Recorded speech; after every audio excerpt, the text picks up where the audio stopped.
सबसे पहले देखो, एनआईओएस का सिस्टम समझने से पहले NIOS on demand, on demand के बारे में आप लोग जानना चाह रहे हो। ऑन डिमांड का ऐसा है, अभी फिलहाल रजिस्ट्रेशन उसका चल रहा है। जितना जल्दी करोगे उतना जल्दी स्लॉट मिलेगा, वरना खत्म होते जा रहा है। दिल्ली वालों के लिए अभी स्लॉट और बचा नहीं है, तो बाकी स्टेट्स वालों के लिए है, तो आप उसका फायदा उठा सकते हो। आपको ट्यूसडे थर्सडे वेंसडे ऐसे स्लॉट्स मिल रहे हैं, और आप अपने हिसाब से चूज कर सकते हो कौन से दिन में कौन सा एग्जाम देना है। बट इस साल थोड़ा सा अलग है कि एक ही डेट में, डेज में आप वही सब्जेक्ट दे सकते हो। पहले कुछ भी होता था, कैसे भी आप एग्जाम दे सकते थे। अभी इसके चार्जेस की बात करें, सब लोग ना जो फीस स्ट्रक्चर देख के आते हैं वो नॉर्मल जो अक्टूबर एग्जाम और अप्रैल एग्जाम होता है, पब्लिक एग्जाम जिसे कहते हैं, उसका फीस स्ट्रक्चर देख के आते हैं। बट वो फीस स्ट्रक्चर ऑन डिमांड में अप्लाई नहीं होता है। ऑन डिमांड क्या है? क्विक एग्जाम है, क्रेडिट ट्रांसफर भी है, और प्रैक्टिकल्स भी है, सब कुछ है। सो ये सब कुछ मिला के, अगर आप फॉर एग्जाम्पल, एक तो लैंग्वेज सब्जेक्ट वहां पे कंपलसरी है। आपके पास 5 सब्जेक्ट्स था, सीबीएसई बोर्ड में 5 सब्जेक्ट था। 5 सब्जेक्ट क्या क्या था, वो पांचों का लिस्ट बना देते हैं यहाँ पे। पूरा डिटेल में समझाऊंगा ना, ताकि किसी को कोई डाउट ना रहे। ठीक, मैं 5 एरो बनाता हूँ पहले 5 सब्जेक्ट के लिए। जनरली यही होता है स्टूडेंट्स का कॉम्बिनेशन। फिजिक्स था, फिजिक्स के साथ साथ आपका इधर केमिस्ट्री था, केमिस्ट्री के साथ आपका मैथमेटिक्स था, मैथ्स के साथ फिर आपका इंग्लिश था, एक लैंग्वेज, और लास्ट में कुछ भी हो सकता है, वो फिजिकल एजुकेशन हो सकता है, कंप्यूटर साइंस हो सकता है, कुछ भी एक और सब्जेक्ट था। तो ये 5 सब्जेक्ट थे। इन पांचों सब्जेक्ट में से आपका क्या हुआ, हालत टाइट हो गया मैथ्स में, तो मैथ्स में आप हो गए फेल। ठीक है, और बाकी सब में आप पास हो।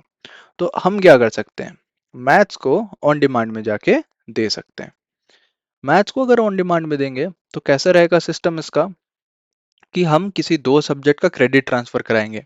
फॉर एग्जाम्पल, आप फिजिक्स में पास हो और केमिस्ट्री में भी पास हो, तो इन दोनों का हम क्रेडिट ट्रांसफर कर लेंगे। टीओसी बोलते हैं उसे, टीओसी, ट्रांसफर ऑफ क्रेडिट।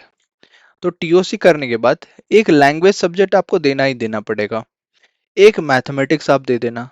अब कंप्यूटर साइंस आप सोचोगे मैं रखूं ना रखूं कुछ फर्क नहीं पड़ता, कुछ और एक इजी सब्जेक्ट बता दीजिए। तो इजी सब्जेक्ट में कुछ इजी सब्जेक्ट्स होते हैं, वो फॉर्म फिलअप टाइम में आपको बता देता हूँ, मैं फिलअप कर देता हूँ, आपका मटेरियल्स भी प्रोवाइड कर देता हूँ।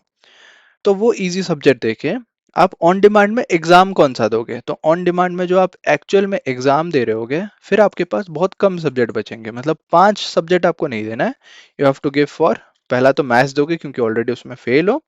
दूसरा आपको देना पड़ेगा यहाँ पे, ये जूम हो जाएगा, हाँ, तो एक आप मैथ्स दे दिए, दूसरा आपने इंग्लिश लैंग्वेज सब्जेक्ट देना है, और तीसरा इजी सब्जेक्ट। इजी सब्जेक्ट में बहुत सारे ऑप्शन हैं, आपके चॉइस और एक्सपर्टीज के हिसाब से मैं बता देता हूँ कौन सा आपके लिए सही रहेगा। इन तीनों का ही एग्जाम देना है आपको, और बाकी जो यहाँ पे थे फिजिक्स और केमिस्ट्री, वो पास, मतलब वो क्रेडिट ट्रांसफर हो जाएगा। तो सभी चार्जेस मिला के अगर ये आपका सब्जेक्ट कॉम्बिनेशन रहता है, then your fees will be around, मैं फॉर्म फिलअप करता हूँ, वो सारा मिला के पकड़ के चलो 5500 से लेकर 6000 तक। बस 5-6 हजार रुपए में आपका पूरा काम खत्म। ठीक है, 5500 से यहाँ पे कोई 60 हजार 70 हजार नहीं लगेगा, क्योंकि यहाँ पे गारंटेड पास का सिस्टम नहीं है। अभी के लिए आपको खुद पढ़ना पड़ेगा, खुद एग्जाम देना पड़ेगा। बट जो अगले साल देना चाहते हैं, सोचेंगे अभी तो वैसे भी लेट हो चुका है, ये एग्जाम देंगे रिजल्ट आएगा, और गारंटेड पास का मैंने आपको अभी बताऊंगा उसके बारे में, बस ओवर भी बताया था। तो जो लोग गारंटेड पास करना चाहते हैं, उनको एनआईएस बोर्ड से नहीं मिलेगा, बोर्ड वहां पे चेंज हो जाएगा, बट पैसा ज्यादा लगेगा, यू कैन इजीली पास। तो जो भी आप करना चाहते हो, एनआईएस ऑन डिमांड करना चाहो या दूसरा वाला सिस्टम करना चाहो, दोनों आपके लिए अवेलेबल है ऑप्शंस। जल्दी से कर लो, ताकि आपके फायदे के लिए रहेगा ये सब चीजें। आई होप ये भी आपको समझ आ गया। कोई डाउट हो तो मुझे बता देना कमेंट्स में।